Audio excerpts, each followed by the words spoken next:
Amados, o Senhor me deu esse texto para tratar de púlpito aqui nessa noite e atingir o objetivo dele, obviamente, que é a edificação daqueles que estão aqui. Eu sou um membro desse corpo, dessa igreja, e eu tenho testemunhado os esforços, a dedicação desse ministério de evangelizar as pessoas que estão aqui, principalmente que circulam por aqui nesse ministério, com o que diz respeito ao evangelho legítimo de Deus. Esse esforço, essa dedicação de ser bíblico, original e legítimo, no que se cumpriu messianicamente em Jesus, é zelo de alma, é zelo por vocês. O amor de Deus foi derramado em nossos corações e esse amor zela pelas almas e pela salvação delas. E eu tenho certeza que todos vocês, grande parte de vocês, reconhecem esses esforços, veem a dedicação dessa igreja e dessa obra em levar a você o conhecimento pleno de Deus e o que se entende por suficiente para uma pessoa como você, como eu, se salvar na esfera redentiva de Cristo. Então preste muita atenção ao que vai ser falado hoje aqui. Como todo culto, eu chamo a atenção dos amados irmãos, porque a gente pega o texto e trabalha as divisões desses aspectos do que é falado teologicamente dentro dele. Cada expressão que está aí, cada acento, tá, que está nesse texto, é importante para você entender e compreender com contextualização o que Jesus, na verdade, falou, revelou também pela sua primeira igreja. Então, pastor, eu queria tratar essa expressão de João, a fé que vence o mundo. Né? Porque a fé que vence o mundo hoje, para os protestantes, os ditos evangélicos, ela tem uma raiz e uma concepção puramente materialista. Esta fé, para os protestantes e evangélicos, ela se traduz por evangelho da vida. Tá? Se traduz por potencial de vida. Uma das marcas do protestantismo no início, quando eles peregrinaram para doutrinar as pessoas com este evangelho da igreja deles, a igreja maçônica, tá? Há um termo muito forte ali, nas orientações desses líderes, de cristianizar os aspectos da vida. Ou seja, de transferir o reino de Cristo para a vida material, para a vida materialista. Isso é muito sério. Por quê? Porque se você vai dentro do evangelho que Jesus pregou, a vida dele, o que ele proclama, não atinge, não busca nenhum interesse terreno. Não há nenhum compromisso e nenhum alinhamento de interesse da parte do Cristo e da primeira igreja, obviamente, inclusive, de querer pregar, testemunhar avanço do evangelho ou progresso de evangelho com influências, relações, estruturas institucionais, no que diz respeito ao materialismo. Não há um reino material para nós, há uma consciência.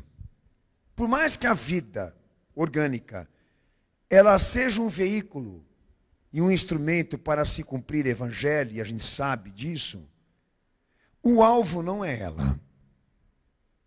Tá? Exige o sacrifício dela, da vida existencial humana, mas não é o alvo desse reino. Tornar o homem existente aqui, mas existente, presente e confirmado no plano de Deus e no propósito dele que está acima dessa linha das civilizações ou das ordens humanas. Então há muita coisa para se falar sobre isso que o pastor está citando aqui, muita coisa para poder realmente avaliar, separar, porque há um lixo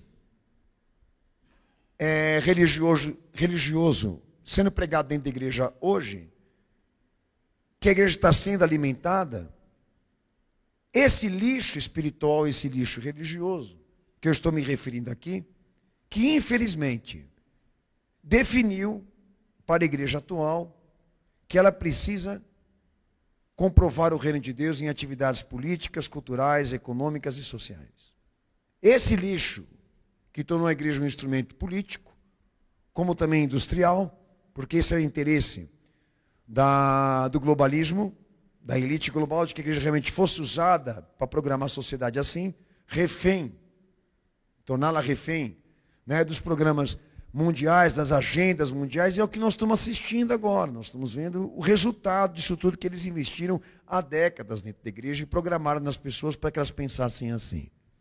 Então, muita coisa que o pastor vou falar aqui agora separa o evangelho da vida do Senhor desse evangelho que a igreja, infelizmente, produziu. Para que realmente todos aqueles que estejam nesse culto entendam. Deus tem um propósito e um plano escrito por Ele, não por homens. A gente precisa saber entender isso. O conflito é esse. Esse plano desceu sobre nós. E muitas pessoas estão rejeitando isso.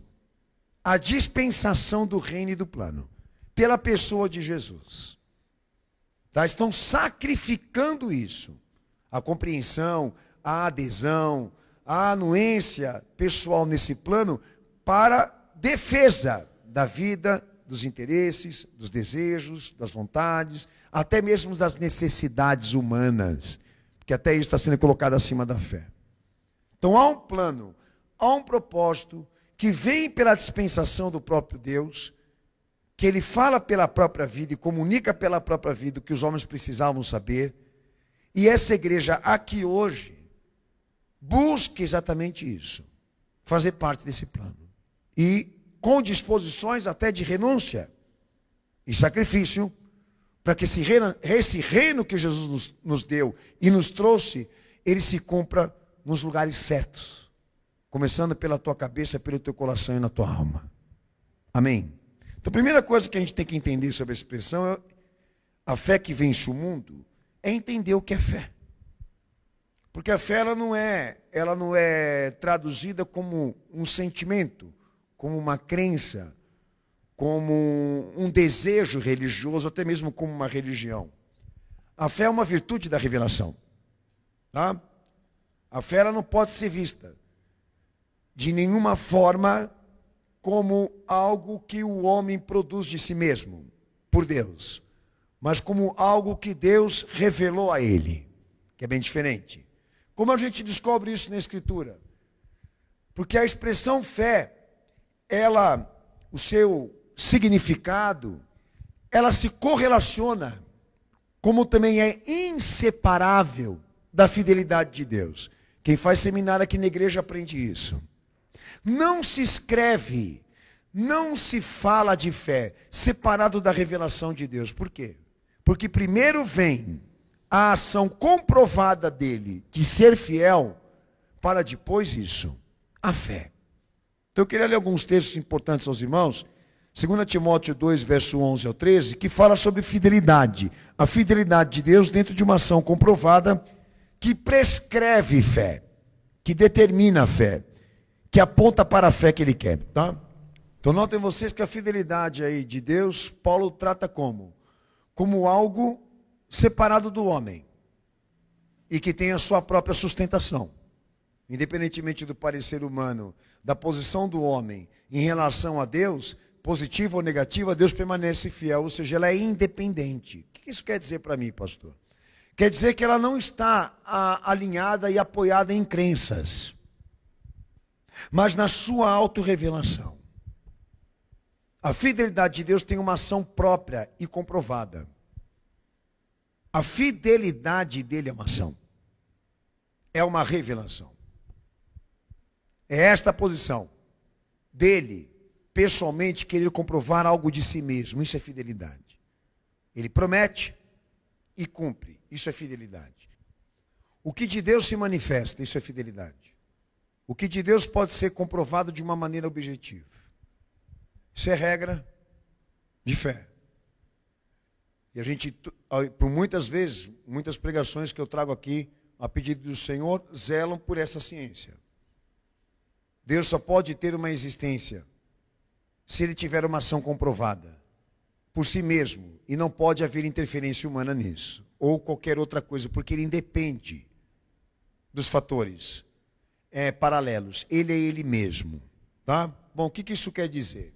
Aonde entra a objetividade de Deus? Em alguns textos que eu li com vocês, Paulo até fala disso em Romanos capítulo 1, versículo 18 em diante. exemplo de fidelidade de Deus, ou a fidelidade divina. A criação é uma fidelidade de Deus. Tudo que Deus criou, comprova Ele mesmo, comprove uma ação dEle, uma providência dEle. Está dentro de um cenário absoluto, e por isso é fundamental e essencial, porque leva as marcas disso, e pode servir de fundamento de fé. Qual a experiência do homem em relação ao que Deus criou? Qual a parte do homem, com aquilo que Deus, por uma ação, gerou de si mesmo? A contemplação e a obediência. Deus se manifesta dentro de uma ação comprovada e dá ao homem a providência disso, de que ele pare, observe, se sujeite e obedeça. O que quer dizer? Que todo homem e religião está sustentado na fidelidade de Deus. Tudo que o homem queira sobre Deus ou precise dele, está sustentado naquilo que ele falou de si mesmo. Então a fé está sustentada na fidelidade de Deus e não o oposto. Primeiro vem a fidelidade, depois vem a fé. Porque a fidelidade de Deus, a ação comprovada dele, prescreve fé, define quem ele é e como ele quer ser servido. A criação é isso. Primeiro a ação comprovada de Deus. Primeiro o fato de Deus, o ato de Deus. Depois, a contemplação, as divisões, o entendimento disso, a sujeição e a obediência. Daí você pode tirar as conclusões. Se você vai crer nisso ou não, se você vai admitir isso ou não, mas até lá, independentemente da tua posição, da tua resposta, Deus fez aquilo. E aquilo comprova ele e a sua existência. Só que, obviamente, a ciência humana não quer reconhecer isso. Ela quer enxergar Deus nas coisas criadas de uma outra forma, por dentro delas. Não como eu estou falando aqui. Porque Deus independe das coisas materiais, Ele está acima, Ele é superior. Em alguns planos Ele é até mistério. Jamais Ele vai estar refugiado, escondido em alguma dessas coisas que são moléculas, átomos ou coisas do tipo. Pregam o poder dEle, mas Ele não mora e habita nelas. Porque elas só servem para ser observadas e obedecidas. A criação é assim. Mas, obviamente, para alguns de vocês não é suficiente. Você queria enxergar Deus por estas coisas criadas de uma outra forma. Só que Ele estabelece a forma, Ele dá as regras, Ele dá a lei. Outro exemplo de fidelidade, né, é a redenção. Quando Deus se compromete em cumprir pelo Filho o messianismo, as profecias, Ele dá uma outra prova também. De ação comprovada, mas agora numa dimensão muito acima, mais especial, é pela salvação dos homens. De forma absoluta, especial e fundamental. Por quê? Porque é o próprio Filho dele descendo aqui entre os homens para servir os homens. Os homens que não merecem, que não prestam. E na redenção nós vemos a mesma coisa. Com o Filho se acompanham sinais, cumprimentos, maravilhas, ações sobrenaturais, ações inexplicáveis, porque o Pai falava pelo Filho. E o que Jesus deixou claro para aqueles a quem Ele se manifestou? Só cabe ao homem a contemplação, a resposta e a obediência. Porque em momento nenhum Ele quis manipular isso. Ele quis controlar isso, o que as pessoas sentiam, pensavam ou decidiam. Mas Ele se pontificou como Pai na criação, deixar claro quem é o Pai, qual a palavra, qual o poder de vida, qual a sua missão, qual o seu ministério, etc, etc, etc. Então nessas duas esferas de revelação, Deus Ele se comprometeu em dar à humanidade uma ação comprovada dele mesmo, ao mesmo tempo aos homens um direito de resposta. Então a fé precisa da fidelidade de Deus. Porque sem a fidelidade de Deus, que me refiro, sem a revelação dele e a ação comprovada dele, não tem fé.